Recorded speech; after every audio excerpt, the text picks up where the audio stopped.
Right? So selfishness, that can happen too. Sorry for oneself, probably, yeah, that's sort of self pity. But Aries kind of gets over that, so he's not probably that much of like, he doesn't have that experiences, at least he doesn't, because of the sun. He doesn't really resonate with that. He's not really too easily hurt because of the fiery moon. Um, but he's also not too hasty because of Cancer there.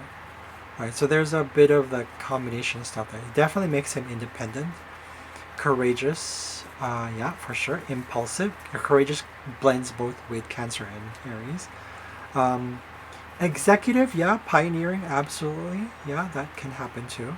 Because fire is more active than water. However, I find water to be more consuming. Its water is represents the houses of endings, right?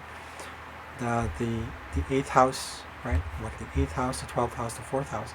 So it's much. I would say it has a lot more power than fire. Um, Lives in the present, probably not so much because it's the sun that's more of his spirit. What makes him happy. So because if it's in the 10th house, he definitely has like that career orientedness about him. He likes being in the house, and that also means that he has Capricorn. He has what you call, he has Capricorn qualities there too. I wouldn't say qualities, but like the coloring, right? So he's quite cautious, just like Cancer. Okay, responsible can be, yeah. Domineering, probably. Mm-hmm. Unforgiving, not really. Probably he's probably able to. It depends. Because we have the sun here, all the planets here, right here, literally all the planets. You see this to his Uranus. So that aspect makes him not only like a Ceresian, Saturnian, Venetian, Syrian, Mercurian personality, but also Uranian. So he comes off very unpredictable, especially with how he presents himself and his physical body, and also second house stuff, how he perceives his own self worth to his career, right? So people don't know, right? Maybe he's just unpredictable. At least when it comes to what he likes to do, right? If it were the moon here, it would be more like his habits. He's emotionally unpredictable, but that's not what it is. That's something else on the other side there, on here, right here on the 7th house. But we're not here. We're not talking about that right now. We're talking about this one. So he can be practical, but not so much. Very little practicalness there. Definitely, yeah. There's a tradition. Hardworking can be because he also can be lazy, so probably back and forth. Serious, absolutely reliable. Can be cold as well. Yeah, that can be cold. Brooding, mm, probably because it's double. It's like Cancer is also broody. It's also broody, but so is Capricorn. So they're kind of opposite signs, right? But they share that in common.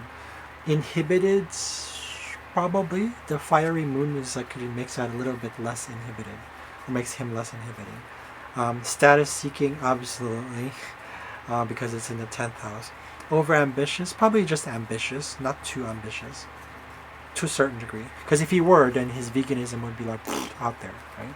He likes to keep to himself, or at least has innovative approaches to that self worth and to how he presents himself to the world. First house stuff, right? You have Uranus there, so it draws away from that whole like ego stuff, but more like let's think outside the box kind of thing, right? That's Uranus.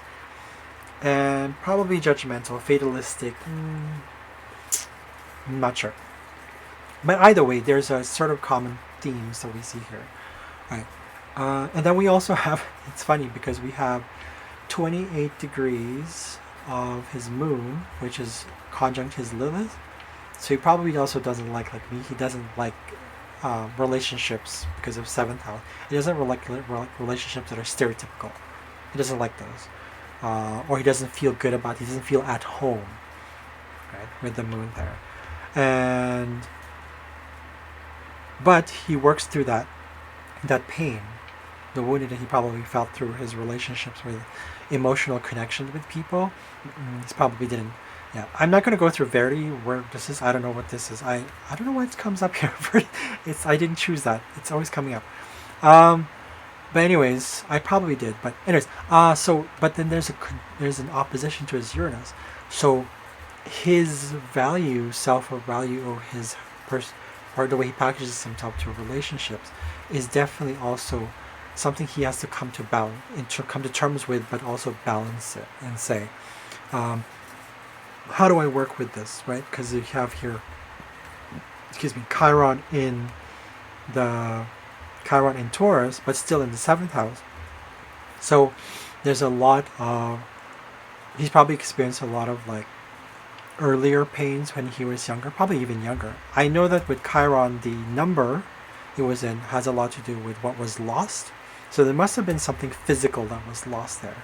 Something probably like his body, maybe lost some, I don't know, unusual health conditions, right? And they had to come to terms with that when he was a kid and say, maybe, or maybe that's why he's become vegan, or maybe he was vegan all the time. I don't know. All I know he's now vegan and he's quiet about it. That's all I know. So definitely seeing something here because he's like 1 year old. Okay, or maybe when he's like a toddler, something lost there. And probably that's affecting his life today, whereas probably he's not able to fully be there in terms of relationship. When I say be there, I mean like what others, based on what others expect. That's a seventh house, right? It's connected to the descendant right here, right? So, and so a lot of unusual things. And now we jump into how the moon, literally, there's this like, there's some, I'm going to point this, I'm going to do this. I'm going to go the moon first, right here. We have, because the moon is conjunct Lilith right here. So we have the moon, I'm going to zoom in. I'm going to go, the moon. Okay, so literally it basically taps into all 5 planets right there. So basically it's all square. The moon, if we're going to focus on the moon, well, we are right now actually, a lot of emotional struggles between relationships with the public sphere, people who work with, in his own career as an actor, and his own relationship with them. So 7th house, 10th house stuff.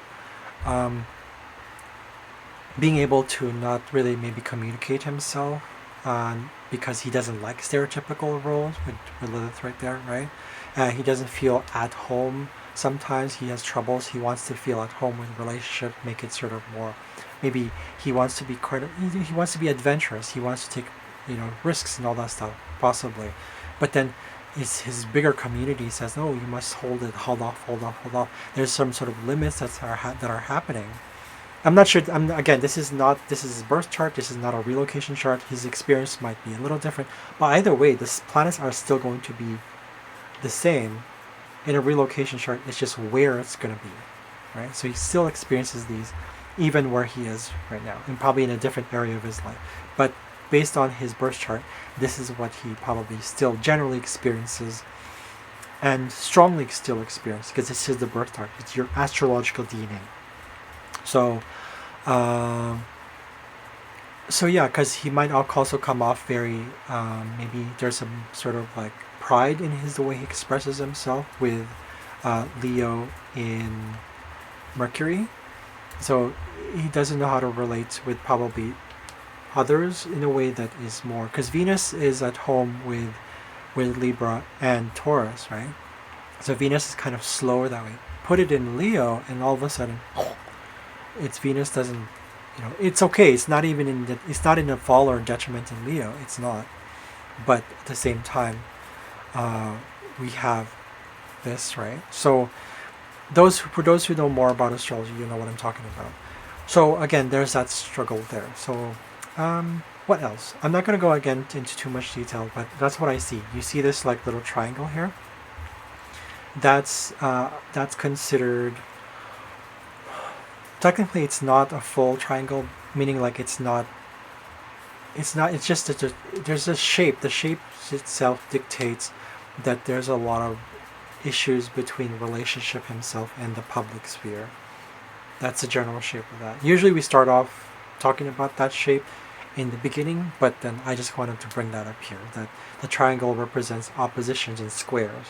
So you have like there's a lot of stress going on with his career path, and saying what makes you feel at home, what makes you unique and different, you know. So it's like we're talking about his self here and his self here, but then the world wants himself to be sort of different, or to be sort of go with the status quo, perhaps. Guys, he's Saturn because of that. It's status quo, right? So, anyways, probably he works through this Saturn Venus placement with the trine to his Sagittarius, but in retrograde. He probably figures out that he can use his communicative, imaginative abilities, although a little bit delayed, through Neptune in retrograde in Sagittarius. So he probably is able to do that. Be sort of have brighter ideas, expansion, right? Because it's in Sagittarius right here, right? So he's able to use that as a gift to kind of support that and say, well, Saturn is weighing heavy on his relationships or his urge to relate. That's Venus. With the urge to preserve and all this stuff. So here we have this balance of Saturn trine his Neptune and saying, maybe there are some things that comes easily. Maybe he uses that to communicate. I kind of go around that and say, well, what about we try this one? And kind of, it's a very Neptunian thing that when you have Neptune and Saturn there, trine, it's like a positive aspect, right? So he gives imaginations to his limits, so to speak, if that makes sense. He allows for the dreaming and the illusions and the idea of mysticism or fantasy world to kind of say, okay, well, I can find fantasy in this. I can find something in this. Right? Especially with both in fire signs, it's just like, it's all kind of like up and go kind of thing. I don't know, I'm not saying this properly, but the point is, that's all I can read for now.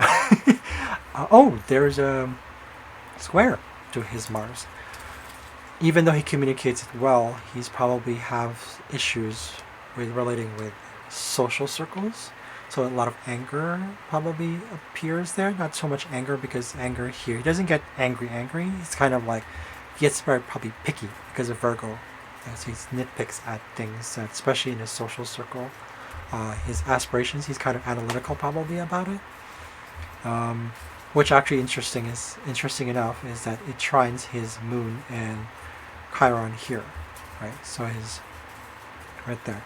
So he's able to work through those anger and kind of understand how he relates with people on a more personal level, and then on a bigger level, which is 11th house. Right? So I hope that kind of gives some insight. I know I don't really talk a lot about many things, because we just kind of went through the sun here. I didn't even go through, like, if we were talking about the moon, that it's because it's in Aries, we look into Mars. Well, technically we can right now. The moon ruling Aries means that he's emotionally analytical. Like, he's kind of nitpicks at his emotions, say, he's able to naturally do that because of the trine here as well anyways. So he has a Virgo in sort of emotional state. Like, he doesn't really, like, he has a practical aspect to his emotions. So he sees, where can I apply this? So he doesn't really have all these emotional struggles as you would probably see between his relationship with people on a physical or personal level versus the world, or rather the outer sphere, or the world in general, right? The 10th house. And because of his Venus, because of his Mars and Virgo. But then we also have to look at moon rules the 4th house. But there's nothing in the 4th house. It extends over to his family, of course. It's like ancestry. His sort of like, I don't know, I'm just speculating here. This is overthinking now.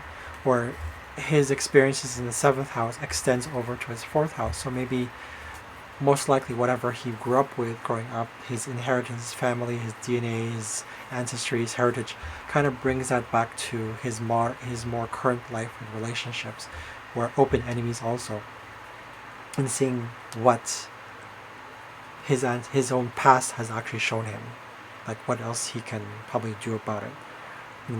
Because even though Aries is a a cardinal sign, there's flexibility in it as well.